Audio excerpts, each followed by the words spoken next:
First of all, it's an honor for us. They accepted the invitation. But having such eminent economists on the panel also makes my job easier, which I don't need to introduce them. They are household names in Pakistan. Zafar Masud Sahab. He is the president of Bank of Punjab, and he certainly needs no introduction. It's like if I start introducing the protagonist of the film Cliffhanger.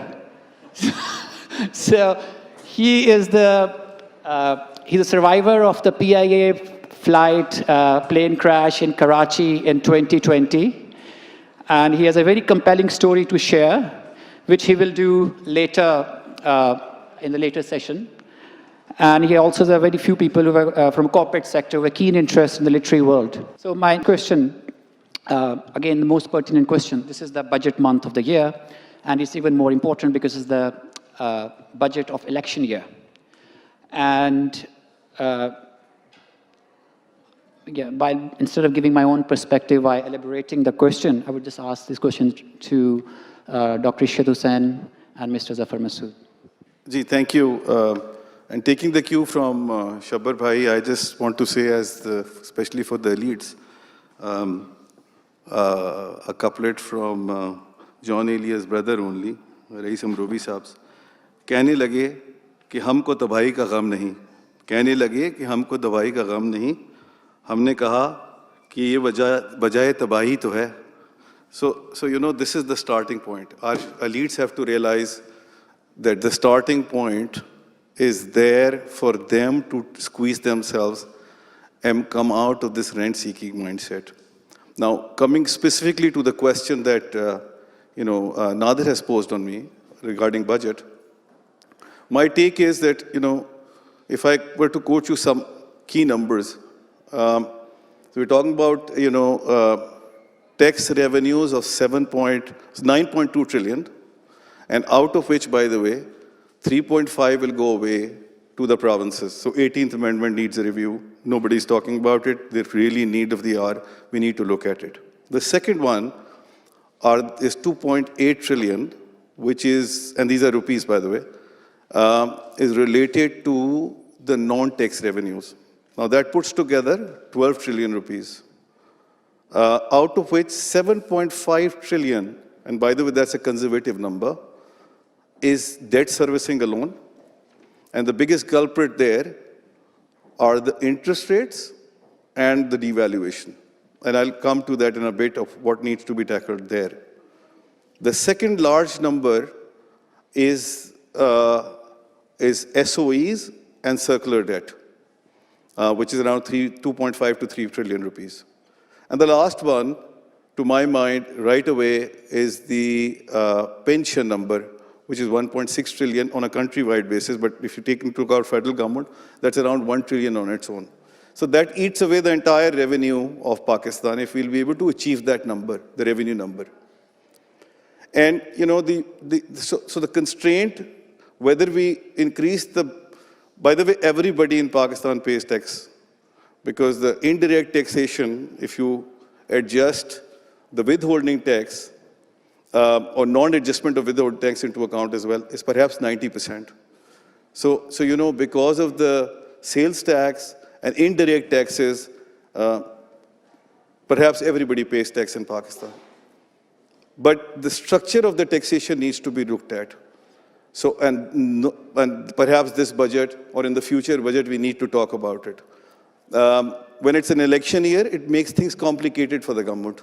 So we need to give that leeway to the government at least, that, given that constraint, whatever they had to do, they have done it. But on the expense side, I would say that more desired to be done. The subsidies have to go away.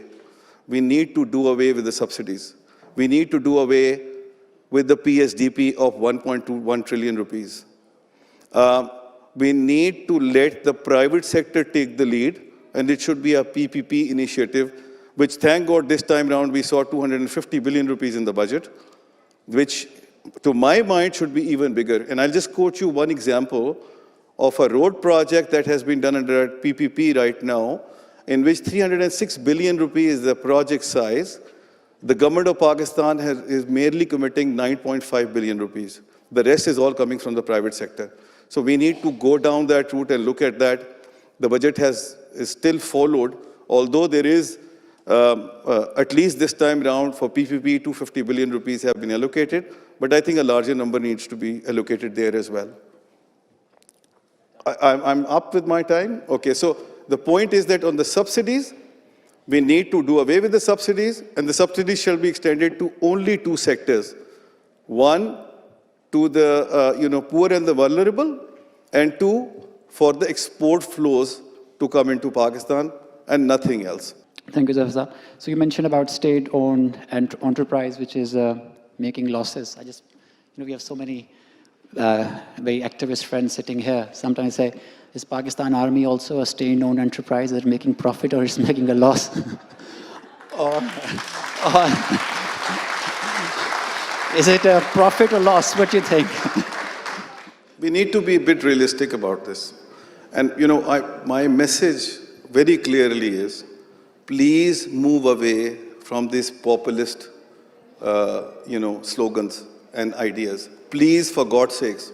Now, cutting expenses, the total government of Pakistan expenses, 650 billion rupees out of a budget of 14.4 trillion rupees. The army's budget is 1.8 trillion rupees out of 14.4 trillion rupees. And by the way, we have to understand how much is operational and how much is non-operational in there. A quick question to all four of you. Standard question. Just very standard question, brief answers.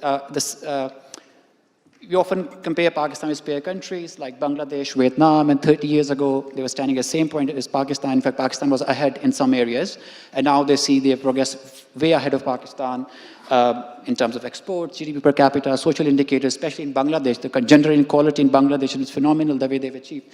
So just a question to all four of you. You can start from what is Pakistan, why is Pakistan lagging behind, and what's the way forward to overcome these economic challenges? Let me just be very brief on this and very to the point. To be honest, IMF or no IMF, we have to have our homegrown policies, and we need to go a level further than what IMF is prescribing. The problem that we have is that we follow the prescription of IMF, and then even that we don't follow, and falter on that also on the way. We need to go a level further and do more which is required. And I'll quote you the example of who has achieved this and gotten rid of IMF. Right now, all roads lead to IMF, and perhaps we can't avoid IMF at all, but at least what we can do is to tighten our belt and go a level further than what they're asking for and do that. Even for example, in the last IMF program, there was no talk about pension.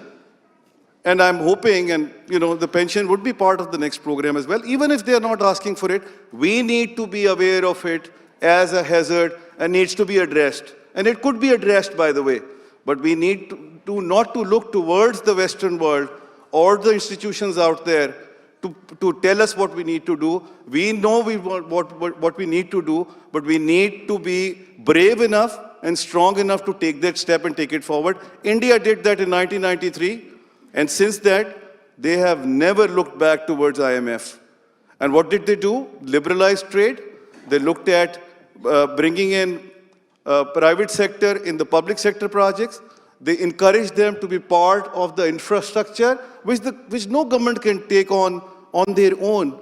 Bangladesh, for that matter, inclusivity that Shabar Bhai has talked about, ideal example, and of course, the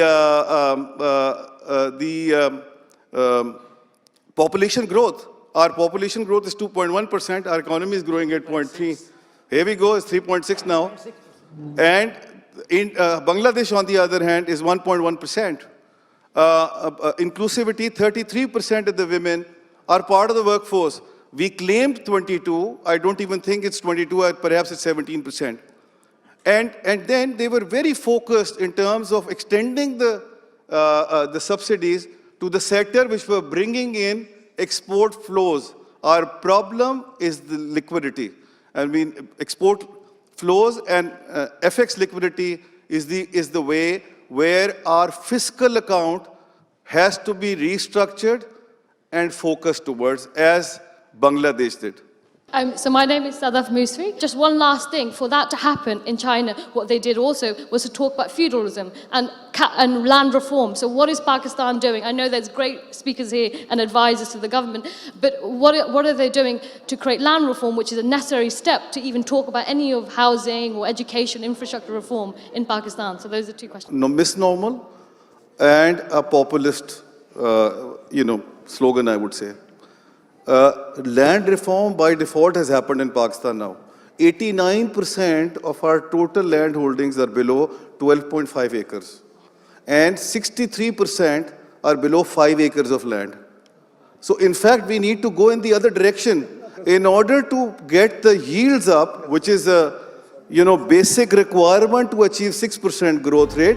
We need to go for cooperative agriculture model, then, talking about land reforms.